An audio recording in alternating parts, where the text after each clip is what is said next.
Welcome to the Hollywood Scholar. I'm Jed Morgan, and I just finished episode 5 of the Rings of Power Partings.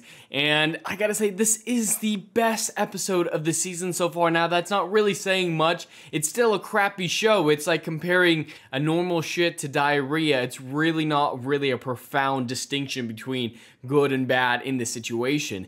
It's still one of the worst television shows I've ever seen, including this episode. But this one featured a lot less dialogue, specifically from Galadriel, which helped it quite a bit. And from the previous episode, with the lack of Harfoots being included, the assumption was that this episode would be Harfoot-centric.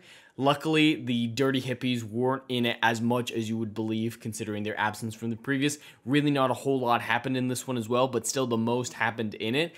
And there were a few tiny moments in isolation that I could enjoy in this episode, which is very odd. Still very low score, which I will get to at the end of this video, but maybe this is the best so far. This might be the best of the series so far. I can confidently say it's still really bad and torturous to watch. Like, this should be death row inmates to torture them type stuff, or like trade out waterboarding for the CIA for watching the show. It's still that bad, but marginally better. Marginally better than its predecessors. But before I get any further, there will be spoilers ahead, so spoiler alert. This episode, still not a whole lot happens with the Bronwyn Arondir stuff.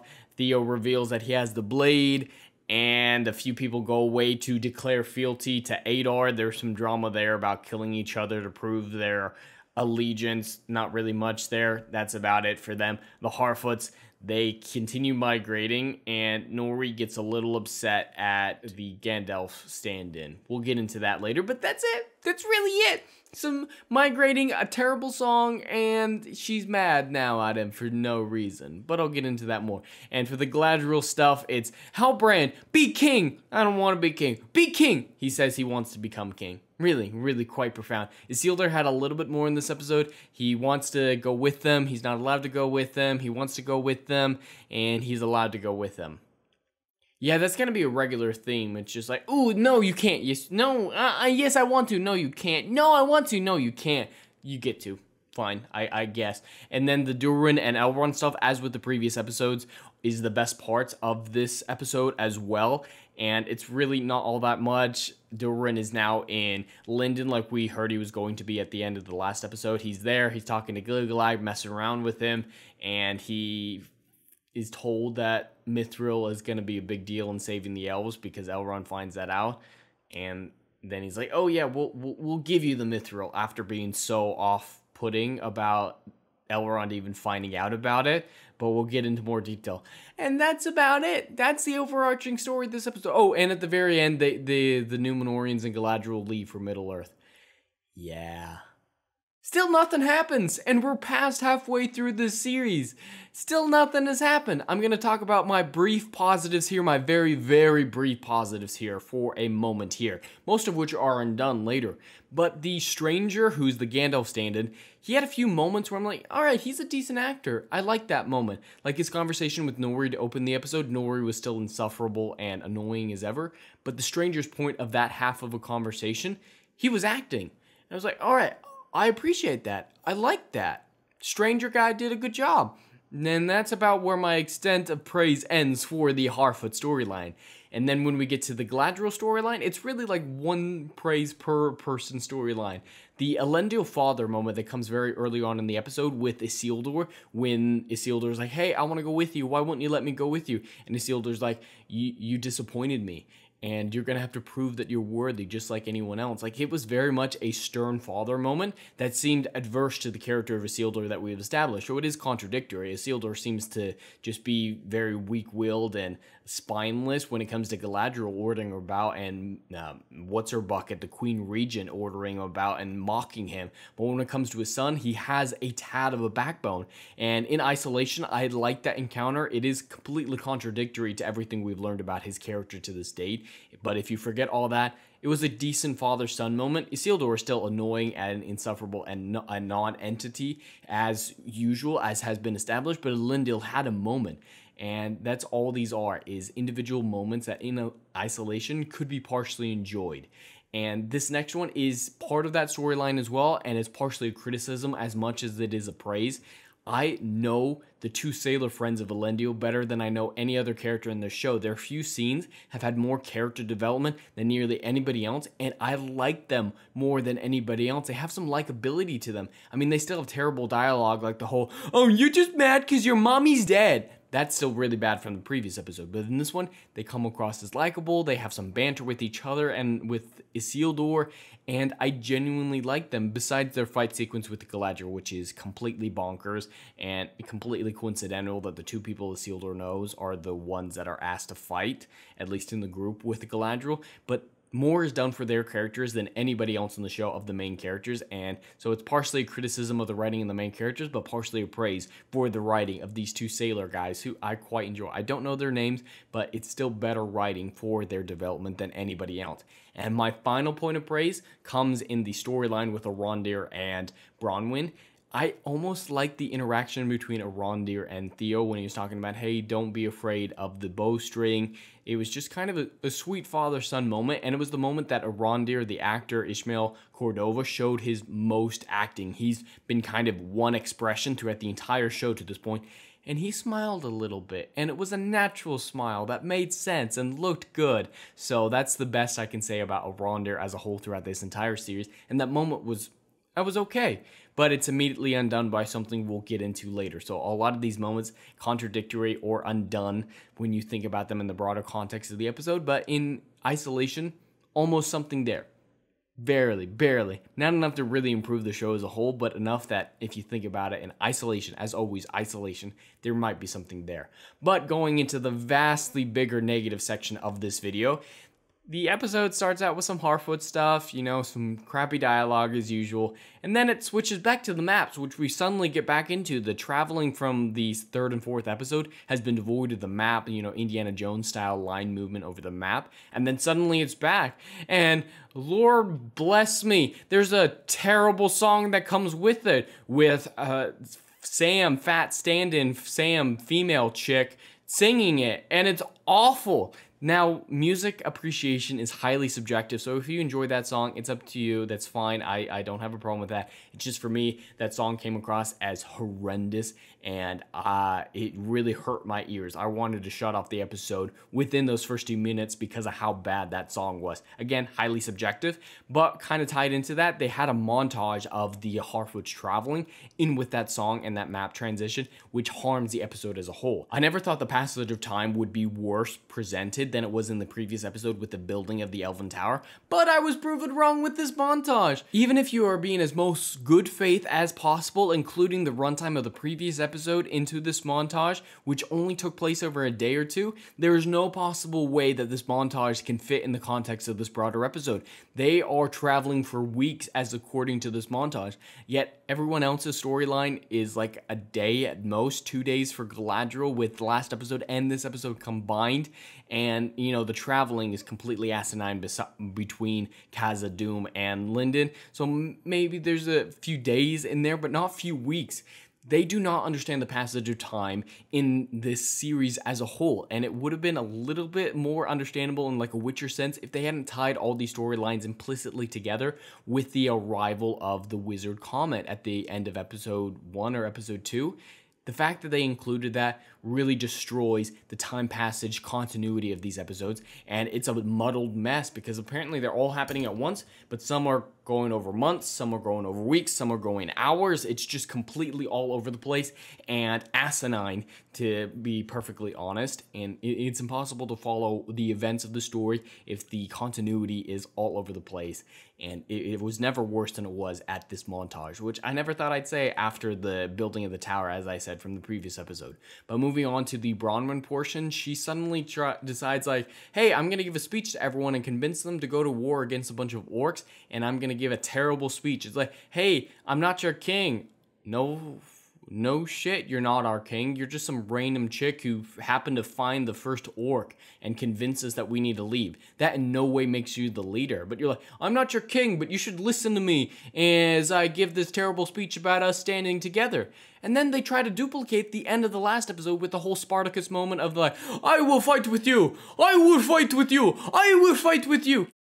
But at least they completely undo that Spartacus moment with the butcher racist dude who's like, "Ooh, but it's not gonna work. Sauron powerful. Let's all leave." And the crowd's like, "Yeah, let's leave." And they like split off, and some of them go be evil, and some of them stay and be good until the end of the episode. But it's like, the crowd flipping in this moment, as with the previous episode, doesn't make any sense. All of Numenor was anti-elf for the majority of the episode, and then some leaves fall off a tree, which according to Muriel's explanation in episode 3, most people don't know that's a bad thing. But suddenly everyone's like, "Let's fight with the elves, let's go, let's go, let's go, we're all good people now." And they just flip on a dime. Same thing happens here. They're like, "Oh, let's fight for our lives. Oh, it's bad, let's not fight for our lives." It's just all over the place and completely inconsistent on so many different levels, from individual character standpoints and crowd standpoints. And it's just completely asinine written.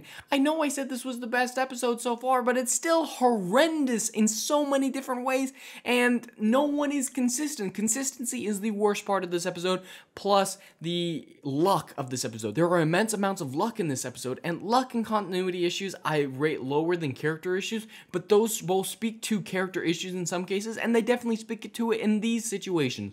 So when I say it's the best, I'm not saying it's good. Far from it. But moving on, we get back to Halbrand, and, we didn't see it, but he's released from prison for telling Ar-Pharazôn where Galadriel was going and given a guild badge for it, even though we didn't see that negotiation or see any of that happen.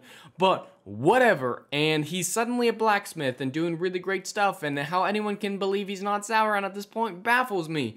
But we move on, and he's called into the Queen's chamber while they're planning their mission, their strike against the orcs, and he's giving them all this information that would be massively out of date considering how long he's been away. He's never been their king, so how long has he actually spent any actual substantial time within the Southlands, let alone the time he's been washed ashore? The orcs have moved a lot since he was last there. His information should be near on worthless unless they're using it to predict their future movements, hopefully.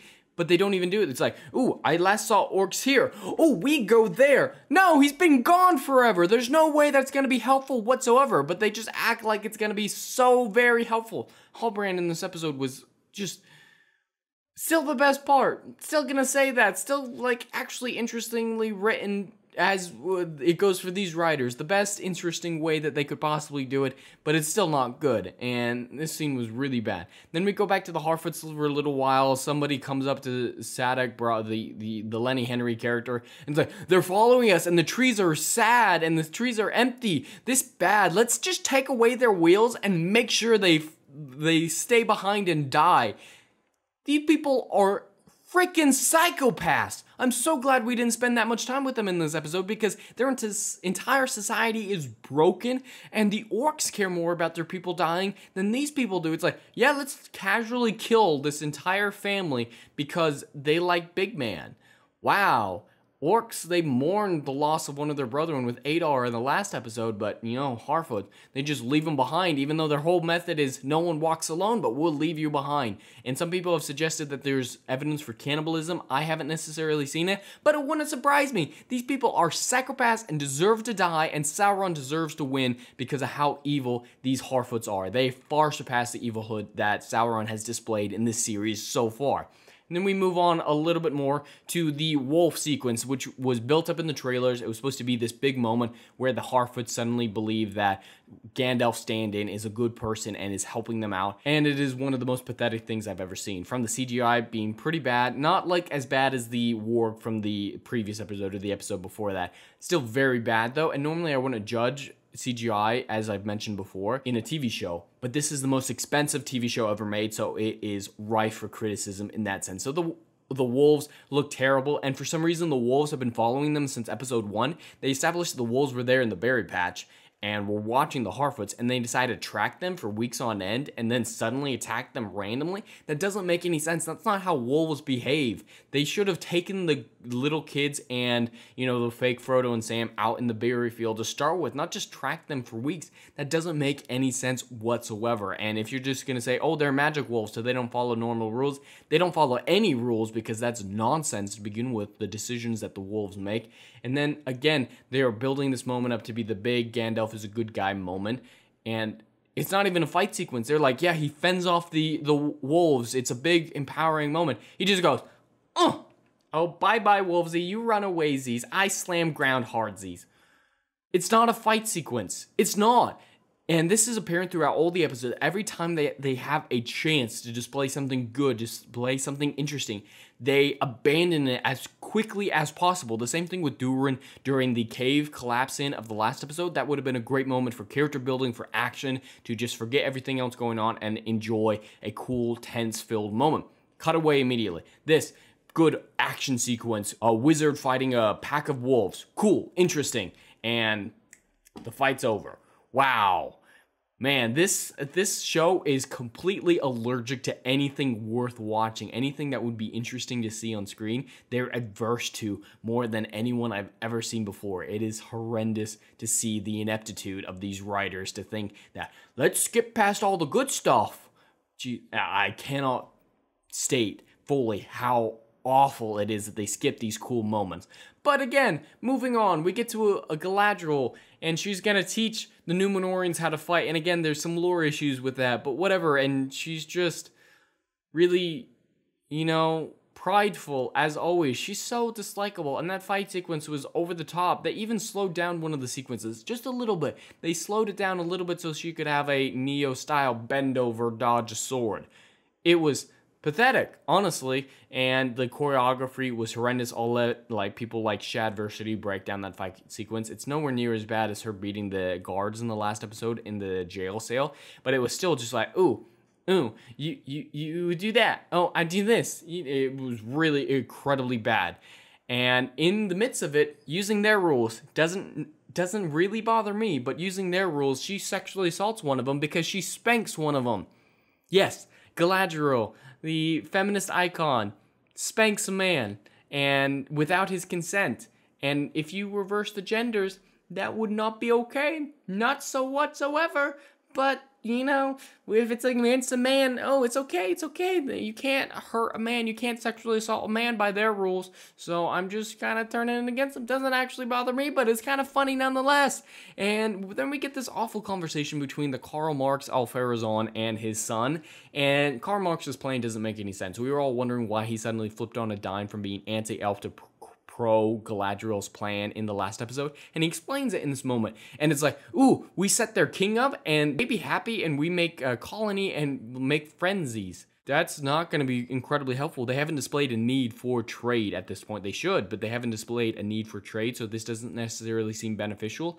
And if Galadriel is telling the truth, this is a mission too big to risk something like that for so little reward. So he said, if she's telling the truth, we all have a potential to die, everyone who goes. We lose so many of our men, and Sauron is like a big bad, and it's going to be bad, it's going to be terrible, and it's going to be a hard-won victory if victory is had just for a trade agreement, basically.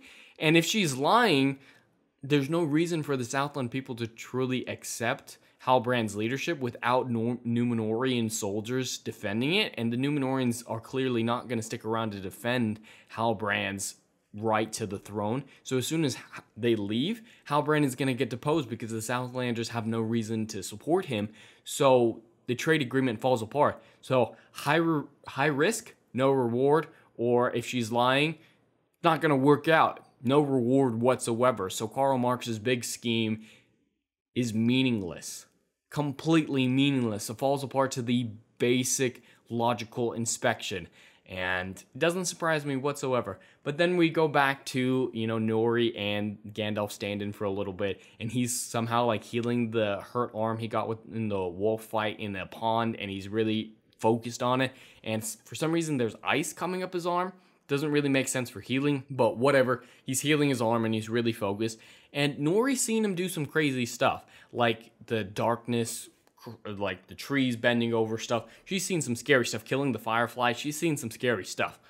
But then she decides to be incredibly stupid and grab the arm right as it's freezing in a part where she's going to get frozen as well. And then she gets mad at him for that, but not about the scary tree darkness from the previous couple episodes ago. So she acts stupid and then gets mad at him. It's completely contrived conflict, CW level crap for the next episode. It's like, oh, I want to be angry at you to drive out the runtime, pad the runtime a little bit, and then we'll be friendsies againsies. And it's pretty pathetic, honestly, in general. Doesn't make any sense and is just cheap contrivances. And that should be the definition or the subtitle of this series as a whole. But luckily we move past the god-awful dirty hippie storyline and get back to Durin and Elrond, the best part of it, and that's really, really sad to say. And they're at the dinner scene, it's whatever, it's like the cliche of him digging food out of his beard to get a cheap laugh is weird and unnecessary and just totally out of place tonally in this show. Their attempts at humor are asinine at the very least, and he nearly says shit. And I don't even think they should have words for human swearing in modern day. I'm not okay with them knowing shit in the context of this world that Tolkien created. But luckily he doesn't finish the word, but we know what the word is, and it's really not okay with me that he even knows that word. Then we get this separate conversation with Gil-galad where Elrond is like, hey, you sent me there to find Mithril, even though you had no idea that they could have had Mithril, and you're basing this idea that they have Mithril on this ancient story that we've known for a long time, but we suddenly believe they have Mithril, even though we didn't believe the story that they had Mithril for thousands of years. Doesn't make any sense, but luckily he figures it out enough that Gil-galad will explain the rest. And again, this is getting into a bit of a lore situation. I will criticize what I know of the lore, but if I am incorrect in any way, or there's more to know about this lore related stuff, of course, please let me know in the comments below. I'm not an expert in any way, shape, or form, but from my understanding, Mithril can be found in Valinor, can be found in about 4 places in Middle-earth, in the First Age. Mithril shouldn't be a new thing at this point and isn't necessarily magic related. It's just an ore like any other from my understanding. But this one, it's big mystery box that they discover it, and for some reason it's the remains of the lost Silmaril that were in a tree and an elf that was pure, even though this show has proved that elves aren't any different than humans beyond pointy ears. Somehow this elf is able to fight a Balrog without any abilities, because these elves are not special in any way. He's able to fight a Balrog, and the evilness of the Balrog and the goodness of the elf mixed with lightning in a tree that has a Silmaril in it, and for some reason all these things mix together and shove down into the earth and make veins of ore? That's nonsense. That's utter and complete nonsense, and doesn't track in the lore of the series or within the context of this show, because again, they talk about the light of the Eldar fading, which I'll get into in a moment, but acting like the elves are somehow special when you depict the elves as in no way special, but then you need magic ore to fix the elf specialness that you say isn't special. It's a continuation of nonsense whatsoever. And briefly, there is a bit of a throwaway mention here of Gil-galad somehow knowing that Galadriel has returned. There's no possible way that he should know, because no one comes back from Valinor at this point with, you know, apparently you can't go back and forth because of the barriers there, even though it shouldn't be, but whatever. And Numenor doesn't have any sort of relationship with the elves or the mainland whatsoever, so there's no possible way that word should have reached Gil-galad that Galadriel is still around and not in Valinor. That doesn't make any sense. But moving on, they of course have to include another member buried line from the Fellowship of the Ring. The light of the Eldar is fading. They nearly say that word for word, and it's just another cheap member buried. They constantly like, oh, don't compare us to Peter Jackson's Lord of the Rings, and then they constantly like input stuff that makes you compare it to Peter Jackson's Lord of the Rings. It's a credible double standard. It's like, ooh, do it when it helps us, but don't do it when it hurts us. Double standard, whatever, but it's cheap. It's incredibly cheap nostalgia string pulling, and if it is enough to affect anyone, I honestly feel bad for that person, that the fact that they say cheap lines like that is enough for you to like this show. But whatever. And we move past the elves for a little bit, and we're back to Isildur, and the son of Karl Marx is on the boat trying to burn it down because he wasn't convinced by Karl Marx's awful speech from earlier about how he had this plan to make trade negotiations, so he's gonna blow up the ships. And Isildur coughs randomly for no apparent reason. He just coughs right before he's about the sun is about to blow up the ship that he's on. How is Isildur on that boat out of all the boats that the sun tries to burn? Why is he concealed so poorly on the main deck under a single, like, blanket that would easily be discovered before the ship even left harbor. And then he coughs. The amount of contrivances in this scene alone is astounding. And then, you know, the ships blow up, they get away, and they're like, "Ooh, should we go? Is this a sign?" And they're like, "No, it's not a sign, let's go." And then the queen's like, "Ooh, it might be a sign. Let's wait till tomorrow and have Halbrand come and say if he's gonna help us. And if he helps us, we'll go. It's good, we're still gonna go. But if he says no, we ain't gonna go." And we don't get that payoff in any way. Halbrand, like, is at the forge. He's like, "Fine, I'll go when the queen calls." He leaves the sigil, and then he takes the sigil, but we don't get the payoff of Muriel responding to, is this a sign? Is this not a sign? Is Alfarazon going to agree to all this? We don't get this payoff that they build up to for a while. It's just Halbrand picks up his sigil. That's the big build up for the Galadriel Halbrand whole big deal of whether or not the Numenorians will actually go to war. They don't even show it. Not surprising when you think about this show and how many times they continually do. Any scene that has any possibility of character development or a cool action sequence, they will immediately cut it out without hesitation, and it's getting really old at this point. And for some inexplicable reason, we bounce back to Elrond and Durin for a few minutes, and it's Celebrimbor talking to Elrond, and he's just like, "Oh, your dad, he didn't want to do this thing, and you want to, but he said he was the only one who could do it, so he did it." That is one of the most cliche explanations for why someone does something heroic ever, is, "I'm the only one who can." It's cheap, lazy, and fits perfectly in the show, funnily enough, but that's what convinces Elrond to go and talk to Durin. And this issue that I'm going to talk about in a second is evident in the previous conversation with Gil-galad and with Celebrimbor, but it's most here with Celebrimbor, is Elrond confesses multiple times that he has an oath to Durin not to reveal the secrets of the dwarves, in response to them asking if Mithril is found in Khazad-dûm. So he's like, "Hey, do dwarves have the secret about Mithril? I promise not to reveal the secrets I know about dwarves." "Oh, thanks, you just revealed they have Mithril." Every time Elrond brings up this oath that he has, he reveals what the oath is supposed to be covering.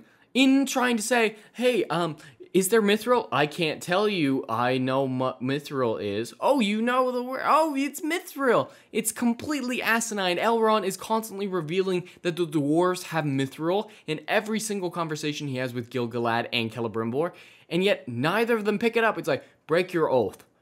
He already did by telling you there was an oath in answer to a question if they have a secret about Mithril. If you didn't know what Mithril was, just say, "I have no idea what you're talking about." But saying, "Hey, I have a promise not to tell you the answer to your question," that means you know the answer to the question, which means they have it. It's completely insane that Gil-galad and Celebrimbor don't pick up. It's like, yeah, they've got Mithril. Okay, they've got it. That's enough. But we suddenly jump back to Galadriel and Halbrand, and this was the scene that we thought they were gonna bang from the trailers. Unfortunately, they didn't. I was incredibly disappointed that they didn't, and they decided to bring back the rock looking down metaphor with the brothers' great lines of, "Sometimes you need to touch the darkness to know." Totally against Tolkien, but again, that's what convinces Halbrand to join in the fight with Numenor instead of staying in the Forge, is touch the darkness because you were evil once, so why not be evil again to fight evil? It doesn't make any sense. It's not what Galadriel should have said, and shouldn't help Halbrand make his decision at all. It's like, "Oh, I was evil once." Well, sometimes you gotta be evil to be good. But what good came out of him being evil the first time? Why should that convince him to be evil this time? And is helping you evil? It doesn't track. Not whatsoever. There's no cohesive connection between her response and what he says. That was more evident in the previous episode. This is the primary example of that happening in this one, and that's what slightly raises it above in quality than the predecessors, because Galadriel doesn't respond with random stuff through the majority of the episode besides this one instance, whereas she constantly does that in the predecessors. It's kind of just a mixed bag of awful, but luckily she does it a few less times. So that's it's a minor point of praise kind of snuck in there. But then Galadriel kind of confesses that, like, "Ooh, they betrayed me, and they think I'm evil because I'm hunting evil." And this would be a good moment of vulnerability. A lot of people are going to be defending this moment when there's criticism labeled against Galadriel, but this vulnerability is completely undone by the fact that she was right about Sauron and all of this, and her methods might have succeeded. And it's fake vulnerability to make her likable that is completely undone by her just still being the self-righteous bitch that we always know her to be. It's not fulfilling the purpose that people think it will be and what the writers intended it to be. So a potential for a good scene, potential for good character development, completely squandered. As it always is in this show, as we've established. But we luckily get to move on a little bit. Again, we jump back to Arondir and Theo and Bronwyn and their awful storyline that barely has a single moment of emotion in its entirety in 5 episodes. But Theo just like, oh, elf man, nice to me once. I'm gonna reveal everything. Here's Dagger, it does this. We need to do this. He's been hiding it for 4 episodes, 3 episodes at this point, and he suddenly reveals it because someone smiles at him a little half crooked like.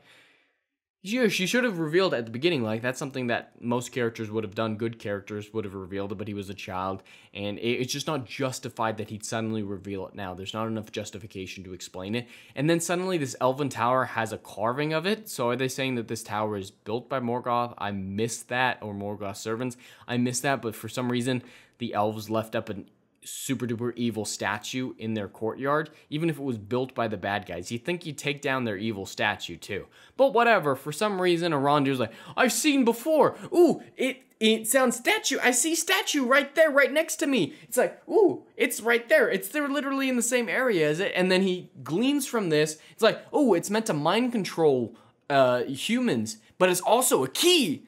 There is just so many bounds and leaps of logic in that don't make any sense. He's like, ooh, I see. Oh, I see. Oh, it key. Oh, it mind control.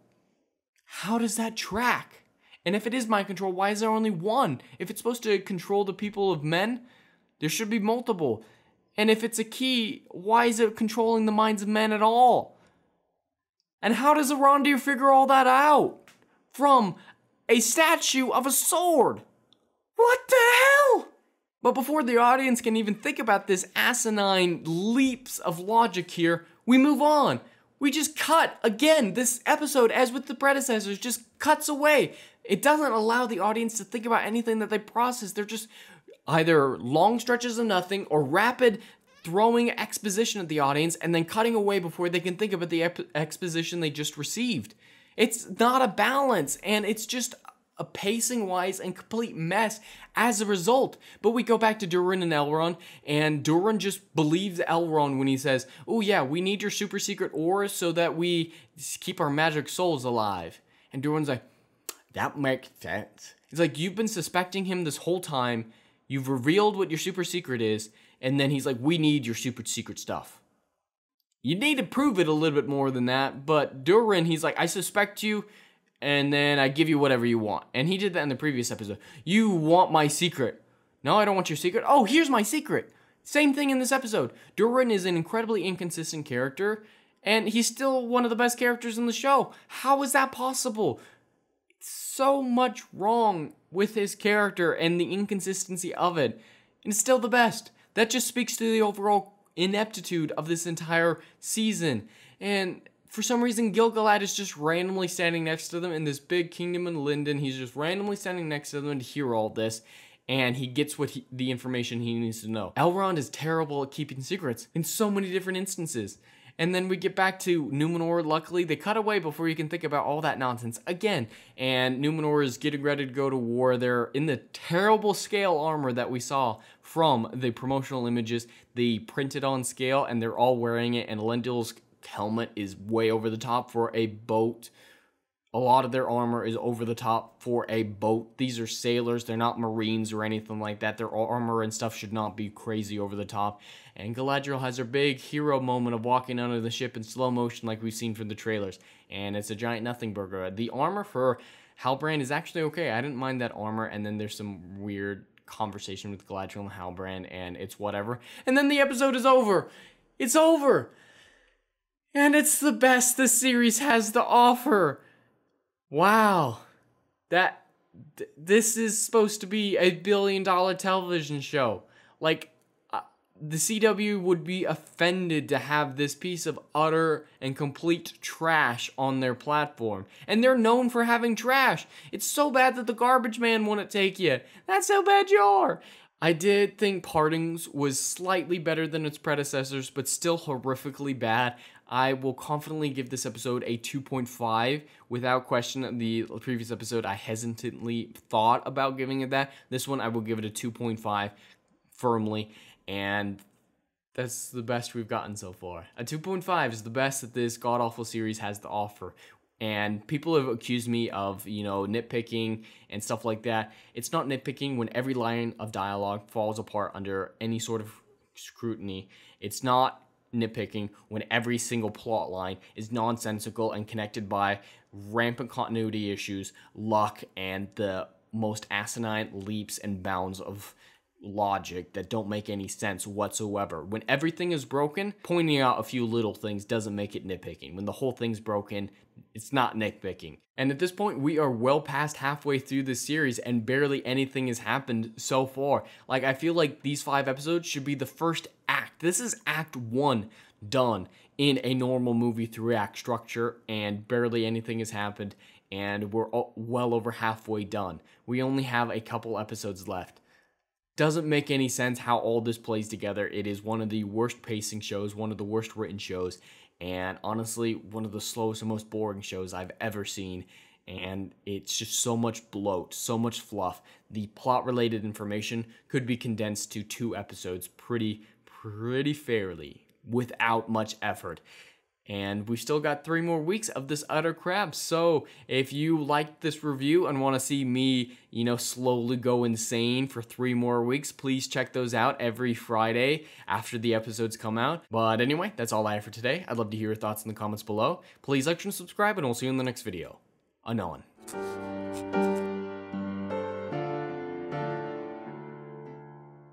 If you like what I do here and want to see good, compelling stories that Hollywood will no longer give you, check out my book series, Odyssey of a Phoenix, a mythological epic about philosophy, morality, and modern-day mental illness issues. Books 1, Down in Flames, and Book 2, Apocalypse Then, currently on sale.